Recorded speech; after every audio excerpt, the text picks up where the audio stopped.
Fala galera! Mais um vídeo da Liga Teológica no ar. Dessa vez você deve estar estranhando, não tem o Paulinho, não tem o Vitor. Estamos num cenário também aqui diferente.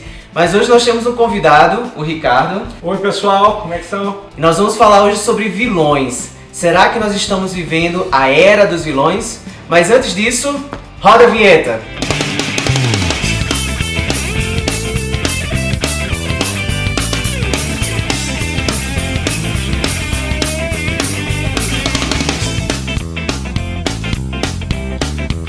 Então galera, hoje nós vamos estar falando sobre vilões, principalmente porque essa semana entra nos cinemas o tão aguardado Esquadrão Suicida. Você acompanha o Esquadrão Suicida nos quadrinhos? Acompanhei, falei por um bom tempo. O Esquadrão Suicida nasce em 1959, num contexto de Segunda Guerra Mundial, ainda efeitos da Segunda Guerra Mundial e também da Guerra Fria. E essa versão agora de cinema é mais baseada na versão de 1986.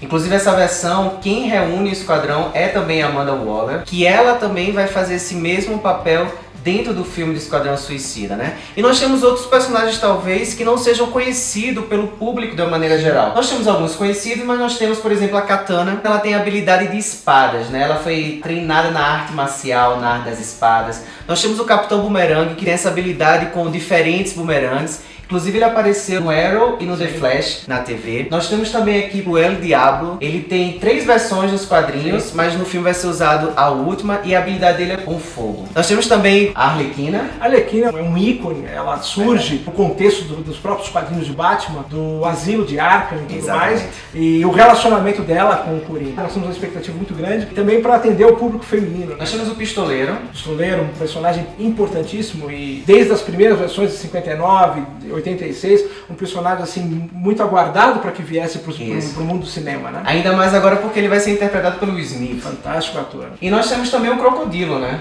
O Croc é um capítulo à parte. Ele já surge em 59. O Croc ele tem uma má formação genética, né? Exatamente. E é por isso que dá essa aparência na pele dele de crocodilo, e as habilidades e poder dele está relacionado justamente com os répteis, de nadar, a questão de algumas coisas mais sensoriais. E por último, nós temos o Rick Flag, que na verdade ele não é um vilão, mas ele é um soldado americano e ele faz parte do esquadrão justamente para manter a ordem da equipe, mas é o que faz ele entrar em conflito. Primeiro, por ele estar no meio de criminosos, e segundo, conflitos com o Pistoleiro, que eu acho que vai aparecer no filme, por ele e o Pistoleiro estarem mais ou menos no mesmo posição hierárquica no grupo. Vale a pena conferir o filme. Então, Ricardo, a pergunta é: vivemos hoje a era dos vilões na cultura pop?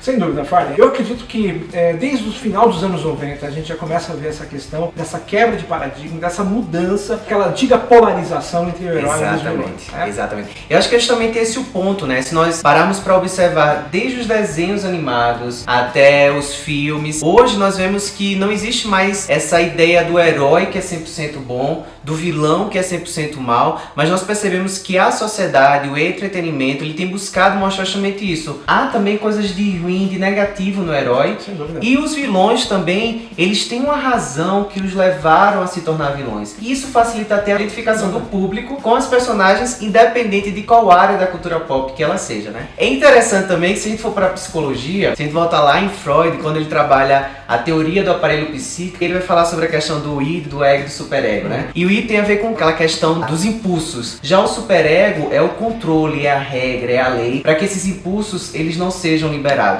E aí alguns defendem que a nossa identificação, por exemplo, com os vilões, é justamente porque ali no vilão nós vemos os nossos impulsos, inclusive até socialmente ditos como negativos, eles são totalmente colocados em prática. Nós projetamos no vilão. E aí quando o vilão, ele realiza aquele ato ruim, que na verdade a gente se realiza naquilo, nós temos o nosso id satisfeito. Mas também quando ele é punido, ou quando ele recebe a redenção, de certa forma o superego é satisfeito. Talvez esse seja o motivo de tamanha identificação que nós temos com os vilões hoje. Mas voltando a falar de vilões, Ricardo, vale a pena a gente falar um pouco sobre os vilões da cultura pop que acabaram se tornando até protagonistas de filmes, né? Inclusive, se a gente for para os desenhos animados, eu acho que foi talvez um marco a questão do Shrek. Porque o Shrek é um ogro. O ogro sempre foi vilão, sempre foi malvado, sempre foi temido. E ele acaba se tornando quase que um príncipe. Nós temos, por exemplo, o Gru. o meu malvado favorito, que ele acaba encantando as crianças. Ou então alguns live actions como a Malévola, por exemplo. Esse movimento também é tentado, Farley, no começo da história dos desenhos animados. Na década de 50, você vai ter, por exemplo, personagens como Tom e Jerry, onde em alguns episódios o Jerry, ele tem um toque de maldade, ele tem um toque de sadismo até mesmo na relação. Frajola e Piu Piu. Exatamente. O Piu Piu, aquela figura tão meiga, tão dócil, também aprontando um toque de maldade pra cima do Frajola. Ou o próprio Pica-Pau, né? Não podemos esquecer do nosso bom e velho Coringa. Me vem à mente a melhor das HQs, na minha opinião, que é Piada Mortal. É uma coisa assim, brutal, como apresentado o Coringa, principalmente na questão psicológica em cima do comissário Gordon, né? Com a tortura em cima da filha dele, da Bárbara, né? Explica bastante a construção do personagem Coringa. Nós temos também, por exemplo, o Magneto, né, dos X-Men. E é interessante porque o Magneto, ele é originalmente um vilão, mas agora ele também está sendo apresentado, talvez, o lado bom do Magneto. Parece que tem sido um pouco distorcido isso nos filmes hoje, porque nós temos tanto o Magneto como a Mística, né? Sim. Dois vilões que têm sido apresentados talvez mais como heróis.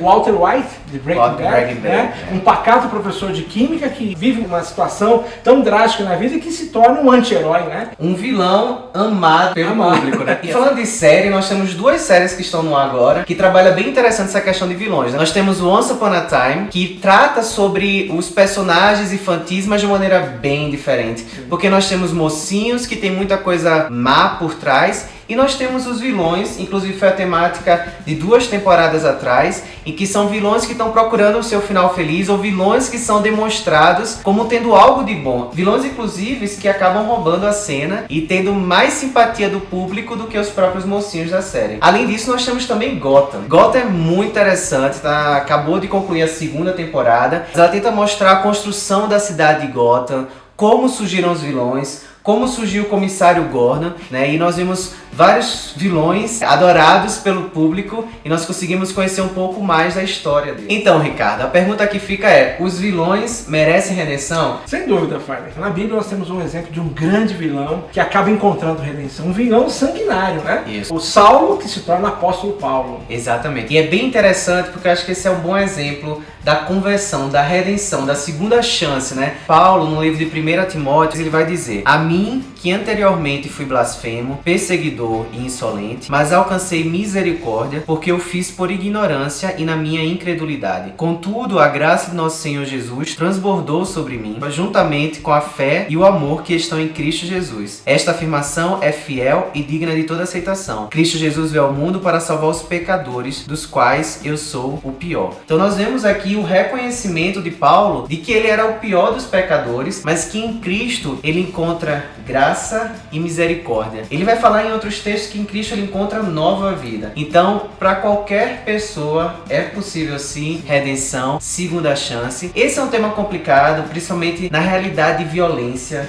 que nós temos hoje no Brasil, em que a gente vê a impunidade, e eu acredito que isso aqui não é justificativa para a impunidade, mas nós não podemos nunca deixar de acreditar na regeneração do ser humano.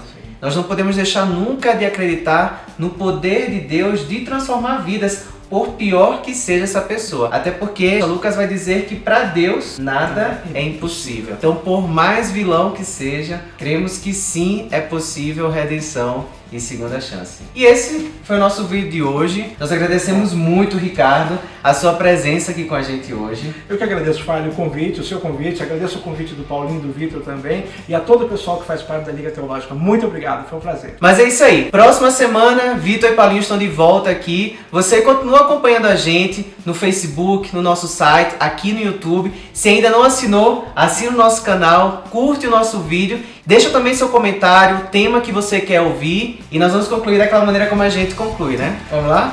Beijo, me liga!